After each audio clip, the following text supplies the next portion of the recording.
Media वाले उसको CM candidate कहते हैं। ये सब पार्टियां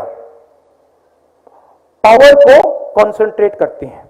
उन्हीं 2-3 अरबपतियों को किसको नुकसान हुआ? छोटे दुकानदारों को, स्मॉल मीडियम बिजनेस वालों को। हिंदुस्तान के सबसे अमीर 5-6 अरबपतियों को दिया जाए, यह लक्ष्य था। अलग अलग जात के लोग हैं, मगर जो गरीब है आज हिंदुस्तान में, पूरा का पूरा बोझ उसके कंधों पे रख दिया गया है। हमें रेवोल्यूशन चाहिए। पंजाब में शांति को नहीं टूटने देगी। हम मर जाएंगे मगर नहीं टूटने देंगे।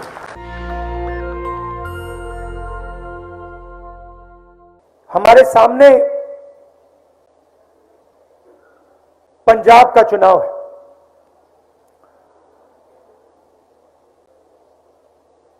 यह सिर्फ एक चुनाव नहीं है, यह पंजाब के भविष्य का सवाल है। पंजाब किस डायरेक्शन में,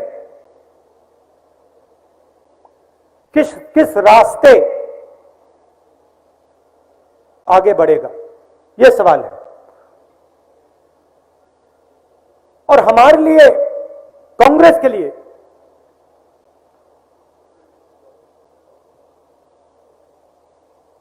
पंजाब एक सिंबल है, एक चिन्ह है। यह हमारे लिए सिर्फ एक प्रदेश नहीं है,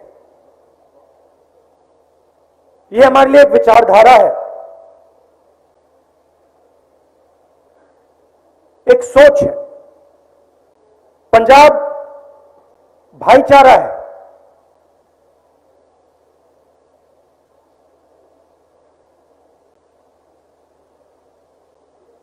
तो ये हमारे लिए, हमारी आइडियोलॉजी के लिए एक बहुत जरूरी चिन्ह है। और मैं जानता हूं सालों से, जैसे आज गाड़ी में किसी ने कहा, कहीं भी देखो, ऊपर नीचे पंजाब के अंदर आपको कांग्रेस पार्टी और कांग्रेस पार्टी की विचारधारा दिखाई देगी, दिल में है आपके। और आपने, सबने देश को इतना दिया है,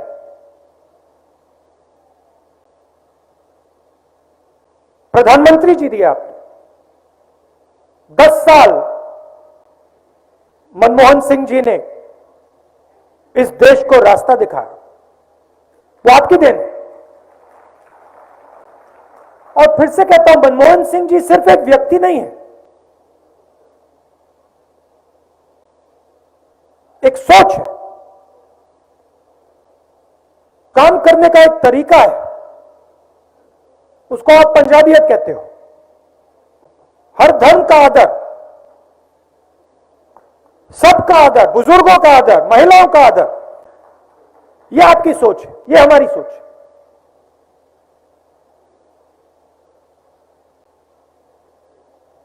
तो रास्ता आपने चुनना है।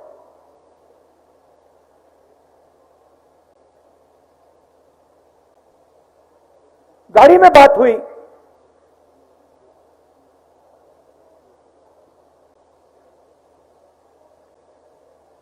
कि आगे पंजाब को कौन लीड करेगा। मीडिया वाले उसको सीएम कैंडिडेट कहते हैं।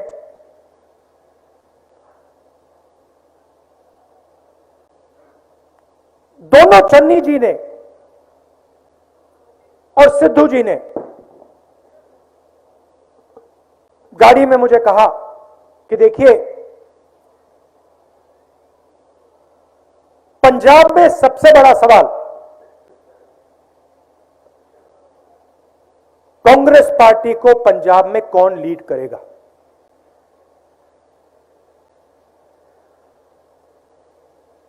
और दोनों ने मुझे आश्वासन दिया और मैं बहुत खुश हुआ कि देखिए, दो लोग तो लीड नहीं कर सकते, एक ही व्यक्ति लीड करेगा। और दोनों ने मुझे कहा, जो भी लीड करेगा, कसम खा के दूसरा व्यक्ति अपना पूरा दम, अपनी पूरी शक्ति उसकी मदद करने में लगा देगा। और मैं सुन रहा था,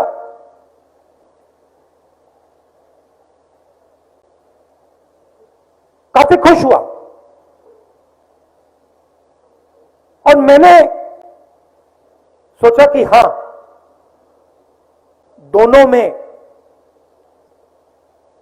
दोनों के दिल में कांग्रेस पार्टी की सोच है। ये सिर्फ एक राजनीतिक पार्टी नहीं है, देश में बहुत सारी राजनीतिक पार्टियां हैं,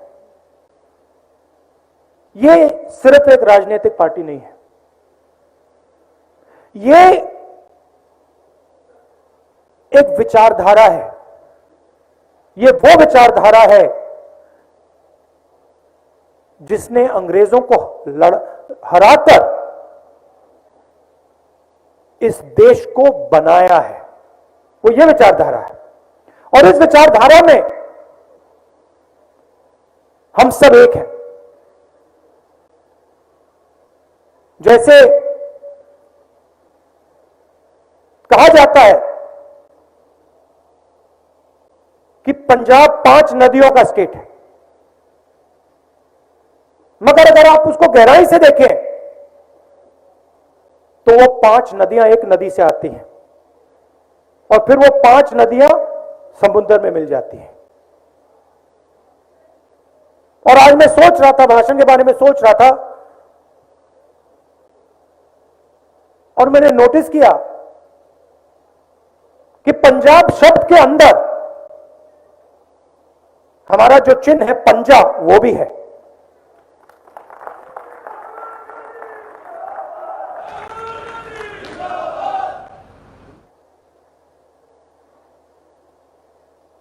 तो मैंने कहा, ठीक है, अगर कांग्रेस पार्टी चाहती है, क्योंकि आमतौर से हम ये नहीं करते हैं, मगर अगर कांग्रेस पार्टी चाहती है और कांग्रेस पार्टी का कार्यकर्ता चाहता है और पंजाब चाहता है, तो फिर हम चीफ मिनिस्टर का निर्णय आपके लिए ले लेंगे। कैसे लेंगे? अपने कार्यकर्ताओं से पूछकर,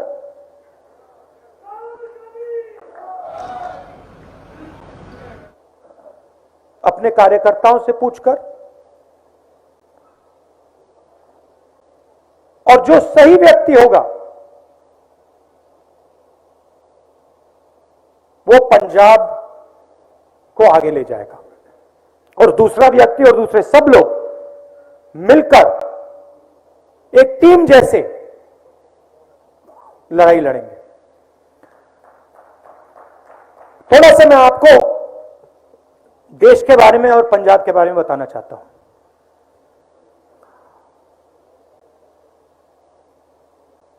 चाहे वो नरेंद्र मोदी जी हो, बीजेपी हो, चाहे वो बाकी पार्टियां हो, और उसमें मैं आम आदमी पार्टी को भी शामिल करता हूं, ये सब पार्टियां पावर को कंसंट्रेट करती हैं, पावर को चीफ मिनिस्टर के हाथ करती हैं, प्रधानमंत्री के हाथ करते हैं। कांग्रेस की विचारधारा, शक्ति जनता की है, पावर को हम जनता के हवाले करना चाहते हैं। अब ये जो पावर को सेंट्रलाइज किया जा रहा है, जो नेशनल लेवल पे नरेंद्र मोदी करते हैं और आमतौर से चीफ मिनिस्टर्स करते हैं, इससे देश का क्या नुकसान हो रहा है, प्रदेश का क्या नुकसान होता है, मैं बताता हूं। रोजगार का सिस्टम आप देखिए, किसी भी प्रदेश में जाइए, रोजगार स्मॉल और मीडियम बिजनेस वाले देते हैं। जो देश के सबसे बड़े उद्योगपति होते हैं, वो इतना रोजगार नहीं देते जितना छोटे दुकानदार, स्मॉल एंड मीडियम बिजनेस चलाने वाले लोग देते हैं। नेशनल लेवल पे आप देखिए, डिमोनेटाइजेशन, नोटबंदी, किसको नुकसान हुआ? छोटे बिजनेस वालों को, दुकानदारों को, स्मॉल मीडियम वालों को। फायदा किसको हुआ? देश के सबसे बड़े 2-3 अरबपतियों को। उसके बाद जीएसटी लागू की, किसको फायदा हुआ? उन्हीं 2-3 अरबपतियों को। किसको नुकसान हुआ? छोटे दुकानदारों को, स्मॉल मीडियम बिजनेस वालों को। किसान बिल मोदी जी लाए, 3 बिल। पंजाब के किसान ने पूरा दम लगाकर हिंदुस्तान की सरकार के सामने खड़े होकर, और मैं आपको बधाई देता हूं, हम भी आपके साथ खड़े थे, मगर आपने उन बिल को खारिज कराया। मगर बिल का लक्ष्य क्या था?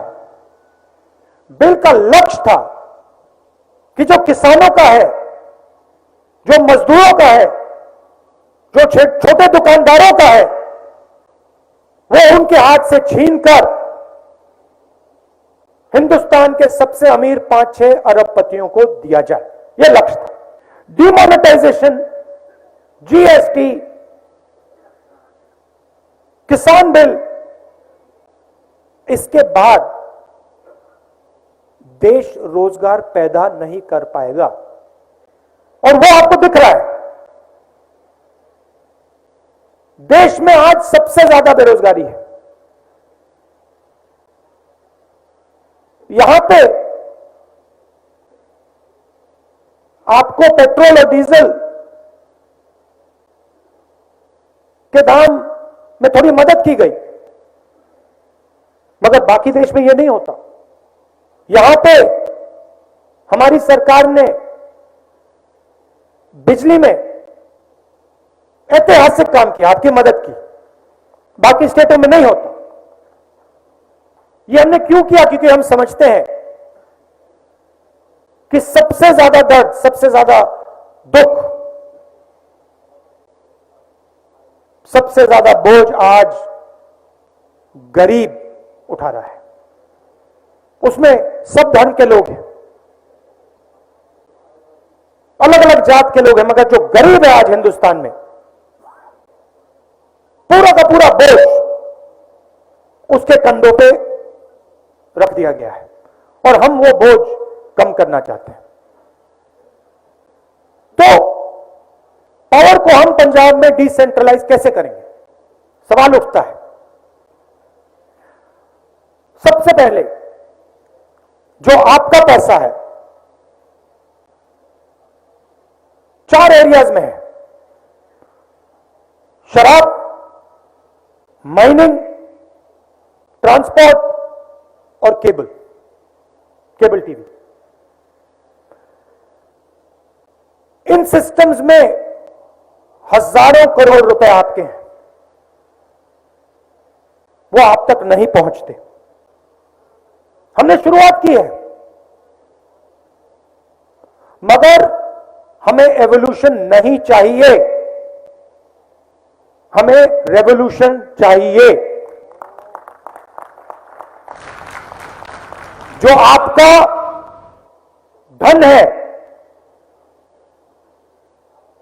वो हम आपके हवाले करना चाहते हैं और इन 4 एरियाज में हम एवोल्यूशनरी काम नहीं करेंगे, हम रेवोल्यूशनरी काम करने जा रहे हैं।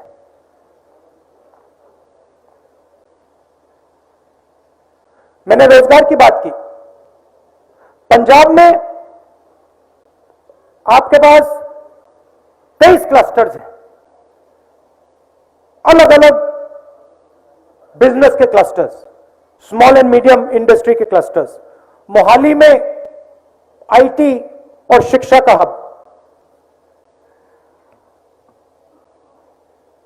सरकार आपके द्वार 160 सर्विसेज